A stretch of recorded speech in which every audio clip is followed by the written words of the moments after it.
Supreme Court rejects sweeping conservative bid to control elections. The Supreme Court on Tuesday rejected one of Republicans' most audacious attempts to control elections. In a 6-3 decision, the justices said states' election laws can be challenged in court, a rebuke to a burgeoning conservative movement that has sought to block the courts from hearing such cases. A group of North Carolina GOP lawmakers had asked the court to embrace a sweeping legal theory called the independent state legislature doctrine, which basically would just make it so that state electors could choose who the winner is, even if the constituents chose something else. That's basically what it is.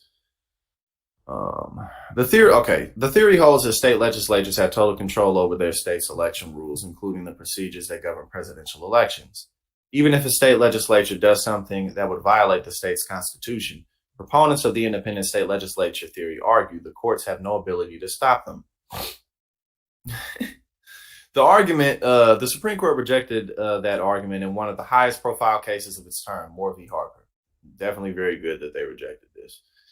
The Constitution, quote, does not insulate state legislatures from the ordinary exercise of state judicial review, Chief Justice John Roberts wrote for the court's majority. This case concerned gerrymandering in North Carolina. The state Supreme Court ruled that new congressional and state legislative maps were, quote, unconstitutional beyond a reasonable doubt. Legislators argued in response that the court had no right to review their congressional maps.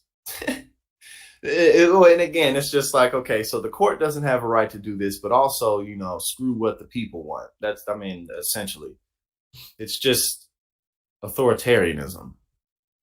The same argument could also have prevented state courts from reviewing any other changes to election procedures or even extending an election day deadline.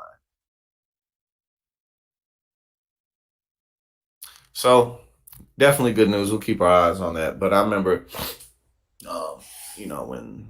it was several months ago, the talk had died down, but the Moore v. Harper case had been waiting.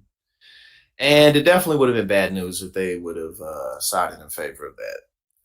But unironically, Republicans, Donald Trump and George W. Bush, the two Republican presidents in my lifetime, both of them lost the popular vote. So it's no wonder that a lot of Republican legislators are going this way.